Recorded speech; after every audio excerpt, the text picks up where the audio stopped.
welcome. Good morning. You're watching Market Cafe with me, Snehi Shah, and with me is Shreyansi Singh. And well, you're watching ET now. Thanks so much for choosing to start your day with us. This is a show where we'll take you through everything that was happening across the globe while we were fast asleep in terms of policy action, in terms of the major events that happened overnight. Especially, we've got lots of action coming in from Wall Street. In the second half of the show, we'll delve domestic and we'll take a look at all the sectors and stocks that could be potential buzzers in today's trading session, and also what brokerages are flagging out for us bright and early this morning. So with that, let's kickstart the show then. And Shreyansi, good morning. US Wall Street, sharp sell-off, deep shade of red all across. Take us through what's happening. Absolutely. Well, let's take a look at it. When you look at the three major averages, they notched a second consecutive day of decline. So that's the move that you've seen coming in as well. And when you look at the Dow, that dropped about 400 points. The S&P 500 as well dipped 1%. When you look at the Nasdaq as well, you're seeing a slip coming in of 1.6%. And what you're seeing is that investors are dumping large cap tech names as well. More on that later, but that was largely fueling Tuesday's losses and notching the worst day since January 2nd for the tech sector. Now, on Wednesday, investors will of course be watching out for Fed Chair Powell's testimony before the House Financial Services Committee, so that will be in focus. The central bank leader will be talking before the Senate Banking Committee on Thursday as well. So that's also something that will be in the spotlight as well. And this is largely the move that we've seen coming in terms of the tech sector that we'll be touching upon later. But when we look at the European markets as well, you're looking at the pan-European stock 600 that provisionally ended the session down about 0.3% thereabout, with the vast majority of sectors finishing in the red, even in the European market itself. So when you look at DAX, you're seeing a downtick of about 0.1%.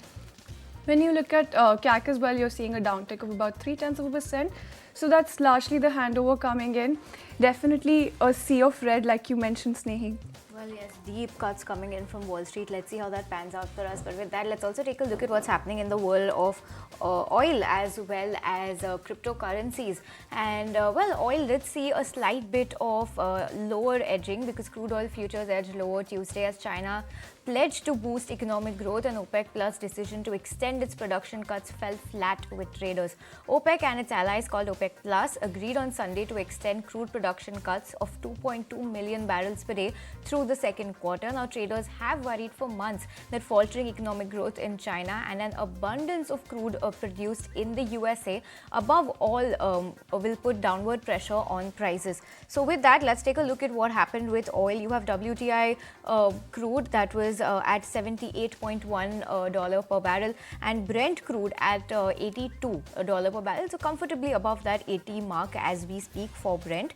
And well, also another asset class, if you can call it that, needs to be marked and spoken about is cryptocurrencies. And well, what a move in Bitcoin we've seen, right? Because Bitcoin tumbled on Tuesday shortly after it reached a new all-time high for the first time in more than 2 years. Now, the price of the cryptocurrency topped $69,210 on Tuesday morning and then quickly pulled back. Now, the losses deepened in the late afternoon trading session. It was last trading lower by almost 6.2%, and let's get you the latest levels on that as well.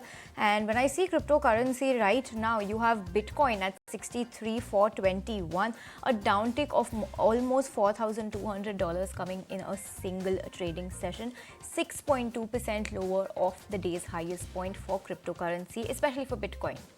And however, with Bitcoin on a hot streak, up 45% this year already, investors have already cautioned that things could soon cool off as unrealized profit margins approach extreme levels. And despite yesterday's immediate correction, the new record is a triumph for an industry in itself, right? Because that has long suffered from reputational and regulatory risk that seems to be at its worst just 2 years ago when bankrupt crypto lenders dragged down crypto investors and crypto exchange FTX also collapsed. So well, we have been seeing some moves coming over here, especially when it comes to Bitcoin. And at the end of 2022, as traders were trying to gauge the potential extent of the FTX contagion, Bitcoin fell to a 2-year low as well. The cryptocurrency fell 64% that year and has been fighting to prove its legitimacy ever since. But yeah, all-time high and then an 8% tumble build on to those gains, recover slightly, and well, a 6.3% loss is where Bitcoin is currently trading at, Shansi. Absolutely.